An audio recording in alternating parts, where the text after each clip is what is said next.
Good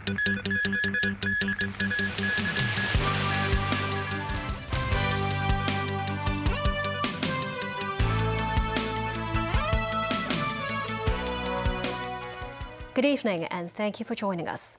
Former U.S. Secretary of State Henry Kissinger died this morning, Hong Kong time, at the age of 100. His roles as the White House National Security Advisor and top U.S. diplomat under two presidents left an indelible mark on Washington's foreign policy and earned him a controversial Nobel Peace Prize. Daniel Rao tells us more. Henry Kissinger died at his home in Connecticut, according to a statement from his geopolitical consulting firm. No mention was made of the circumstances. The statement said he would be interred at a private family service to be followed at a later date by a public memorial service in New York City. Kissinger is survived by his wife of nearly 50 years, 2 children by his first marriage, and 5 grandchildren. During the 1970s, in the midst of the Cold War, Kissinger had a hand in many of the epoch-changing global events of the decade, while serving as National Security Advisor under Republican President Richard Nixon. The German-born Jewish refugees' efforts contributed to the U.S. diplomatic opening with China, landmark U.S.-Soviet arms control talks, expanded ties between Israel and its Arab neighbors, and the Paris Peace Accords with North Vietnam. Kissinger's reign as the driving force behind U.S. foreign policy waned with Nixon's resignation in 1974 amid the Watergate scandal. Still, he continued to be a diplomatic force as Secretary of State under Nixon's successor, President Gerald Ford. A controversial figure, his supporters hailed Kissinger for his intelligence and broad experience. His detractors branded him a war criminal for his support for anti-communist dictatorships, especially in Latin America. In his latter years, his travels were circumscribed by efforts by other nations to arrest or question him about past U.S. foreign policy.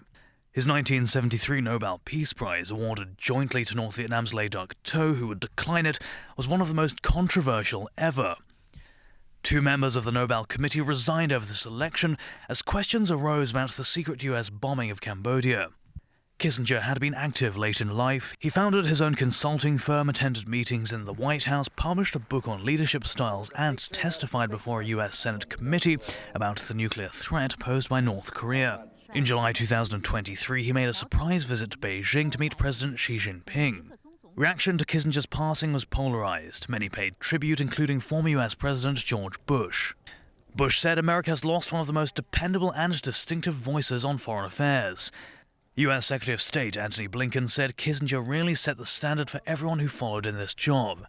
Russian President Vladimir Putin and German Chancellor Olaf Scholz are among other leading political figures to express their condolences. However, criticism of Kissinger was especially strong on social media. Here, many posted celebratory videos in reaction to his death. A Rolling Stone magazine headline said, "Henry Kissinger, war criminal beloved by America's ruling class, finally dies." Dan Rao, TV News. President Xi Jinping and senior Chinese officials have sent messages of condolence to U.S. President Joe Biden and others after the passing of veteran U.S. diplomat Henry Kissinger. Foreign Minister spokesman Wang Wenbin said Dr. Kissinger was a pioneer and builder of Sino-U.S. relations. Wang added Kissinger made historic contributions to the normalization of China-U.S. relations. He said China and the U.S. should carry forward Kissinger's strategic vision, political courage, and diplomatic wisdom, and promote the sound, stable, and sustainable development of China-U.S. relations. Wang stated Premier Li Qiang and Foreign Minister Wang Yi also sent messages of condolence to Kissinger's family and U.S. Secretary of State Antony Blinken, respectively. Xie Feng, China's ambassador to the United States, said he was deeply shocked and saddened to learn of Dr. Kissinger's passing. He stated history will remember what the centenarian had contributed to China-U.S. relations. Soon after the Israel-Hamas agreement, 2 Palestinians opened fire at the bus stop at the entrance to Jerusalem during the morning rush hour. 2 people were killed and 8 wounded. Police said the 2 attackers arrived by car armed with an M16 rifle and a handgun and started shooting. Both were killed at the scene by soldiers who were near the bus stop. A large number of first responders and security forces converged on the area that was crowded with morning commuters. In the occupied West Bank, an 8-year-old boy and 15-year-old male were shot by Israeli forces during a raid on the Jenin refugee camp. An apartment was demolished, and Israel said 2 Islamic Jihad fighters killed. U.S. authorities have charged an Indian man with murder for hire and conspiracy to commit murder for hire in a plot to assassinate a Sikh separatist leader in New York City. Nikhil Gupta, 52, was directed by an Indian government official to kill U.S. citizen Gurpatwan Singh Panun in a $100,000 US assassination plot, according to Manhattan federal court unsealed documents. The plot was directed by an Indian government agency employee who has described himself as a senior field officer, according to the indictment. Earlier this year, tensions erupted between Canada and India after Ottawa accused the Indian government of being behind the June killing of Sikh separatist and Canadian citizen Hardeep Singh Nijjar. The White House has reportedly asked India to investigate. Panun has been a leading organizer of the so-called Khalistan referendum, inviting Sikhs worldwide to vote on whether India's Punjab state should become an independent nation based on religion. If the cost of running a secessionist referendum on the question, should Indian go on Punjab in an independent country, if the cost is my death, I'm ready to face the price. But the underlying question is not going to be solved if India kills me. The underlying question is not threat to my life. The underlying question is the existential threat the Sikh community is facing under the successive Indian regimes. If they kill Pannu, there are going to be 100,000 more Pannus who will be working on the freedom of and independence of Punjab. The U.S. Congress has passed a bill that may spell the closure of Hong Kong's economic and trade offices in the United States. If the bill is signed by the U.S. president, the offices could be shut down within 180 days. The SAR government criticized the U.S. Congress for smearing the mutually beneficial work done by the trade offices. Beijing's Foreign Ministry office in Hong Kong, meanwhile, said the U.S. bid to interfere in Hong Kong affairs is doomed to fail. Currently, Hong Kong has 3 economic and trade offices in the U.S., in Washington, D.C., New York, and San Francisco. In a unanimous vote, the U.S. House Committee on Foreign Affairs passed the Hong Kong Economic Trade Office Certification Act. If the bill is signed and approved by the U.S. president and enacted, the Hong Kong offices would see their current privileges, exemptions, and immunities revoked. The bill says Hong Kong no longer has a high degree of autonomy. In a statement, the Hong Kong SAR government condemned the U.S. for its gross interference in Hong Kong affairs, its complete disregard of Hong Kong's status under one country, two systems, and its malicious slander against the national security law. The administration said the bill smears these Hong Kong ETOs, which aim to promote mutually beneficial Hong Kong-U.S. economic and trade relations, as well as cultural exchanges. The SAR government noted the U.S. had a trade surplus of $284.9 billion with Hong Kong over the past 10 years. If the U.S. insists on undermining the mutually beneficial relations, it will ultimately harm its own interests and those of its companies, the Hong Kong government said. The Commissioner's Office of China's Foreign Ministry in Hong Kong also criticized the U.S. move. The office said the American business community is actually optimistic towards Hong Kong's development and prospects and value the opportunities presented by the Greater Bay Area. And the successful operation of the Hong Kong trade offices overseas would help expand pragmatic trade cooperation. The Beijing office added China will not sit back and do nothing when a minority of U.S. politicians try to use the Hong Kong bill to interfere in China's internal affairs. Caritas Medical Center is looking into the death of a patient who did not receive oxygen for 5 minutes during a transfer between wards. All 3 medical workers involved have more than a decade of experience. Investigations are underway over possible negligence or whether the staff did not follow proper protocols.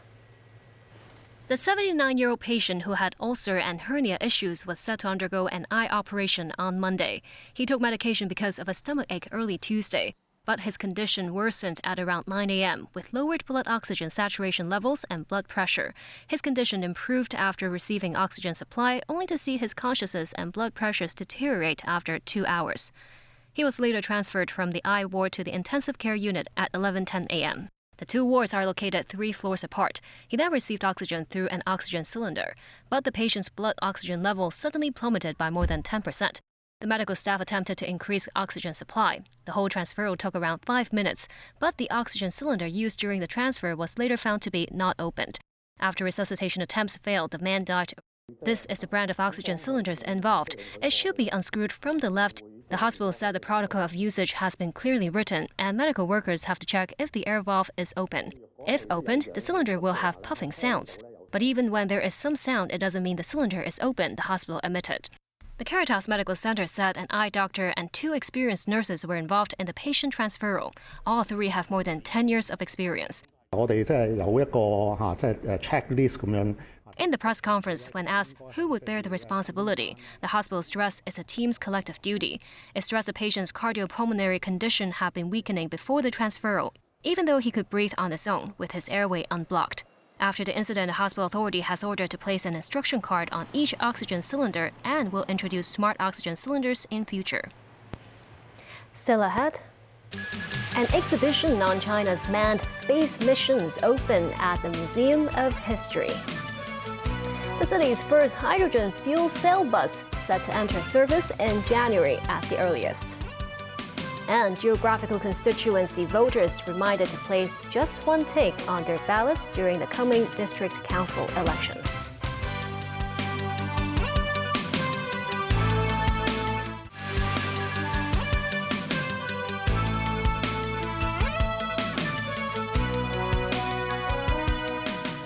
Welcome back. Today is the 3rd day of the 4 mainland astronauts' visit to this city. They attended an exhibition of new manned space missions. The leader of the delegation said he hopes Hong Kongers can develop a deeper understanding of the country's aerospace industry. Lim Musang reports. 1、2、3。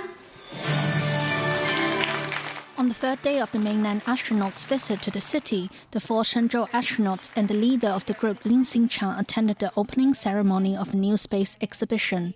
In his speech, Lin said the exhibition will enable residents to garner a greater understanding of the mainland's development in manned space missions. Speaking at the same event, Chief Secretary for Administration Eric Chan said he hopes more young people will become interested in aerospace and space science so as to follow their dreams. The space crew members took a group photo with some local young space science enthusiasts who are involved in the Science Museum training program. One girl prepared a present for an astronaut, a postcard with a 3D moon. The exhibition at the Hong Kong Museum of History in Tsim Sha Tsui is open to the public from Friday until mid-February. The delegation also visited the Hong Kong Polytechnic University and the Hong Kong University of Science and Technology in the afternoon. Minus 9, TVB News. The Registration and Electoral Office reminded geographical constituency voters in the coming district council elections to place just one take on their ballots. The office said they have seen an appeal on the internet asking voters to mark 2 ticks on their ballot papers when casting votes. The office reminded the public that only 1 tick can be stamped on the ballot paper for one candidate of their choice. Otherwise, the ballot paper will be deemed invalid. Authorities added the maximum punishment for violating the Elections, Corrupt and Illegal Conduct Ordinance is 3 years in prison and a fine of $200,000. To crack down on the abuse of rental public housing resources, the Housing Department has asked the first batch of 88,000 public housing tenants to fill out a form to declare their assets, such as whether they own any residential property in Hong Kong. Today is the deadline for the submission of the declarations. Director of Housing Rosanna Law said authorities are considering using incentives, including monetary rewards, to encourage public housing residents to report any abuse they know of. She said the reporting person must be named and the rewards will be given out if the information leads to the successful recovering of the housing unit. But Law said as there are views that offering money to encourage reporting should not be encouraged, authorities are considering other forms of incentives. The city's first hydrogen fuel cell bus will be in operation in January at the earliest, after getting its license plate. The public will soon have a chance to ride on this hydrogen double-decker operated by Citybus. The company's operations and engineering director Vincent Feng said the hydrogen storage vessel that the bus uses has passed multiple inspections and tests. Feng says such steps are needed to ensure safety. The company added it only takes 10 to 15 minutes to refuel the vehicle, which is about 18 times faster than the charging time of an electric bus. A guide dog that passed away earlier this month was suspected of being poisoned. Funny was a 5-year-old Labrador retriever. It passed away earlier this month during an outing with its owner. The Hong Kong Seeing Eye Dog Services said Funny was in a healthy condition when alive. In an autopsy report conducted by City University's veterinary medicine school, Funny was suspected to have been poisoned. The organization said they are seeking legal advice and may file a report with the police. And that's the news. Thank you for watching.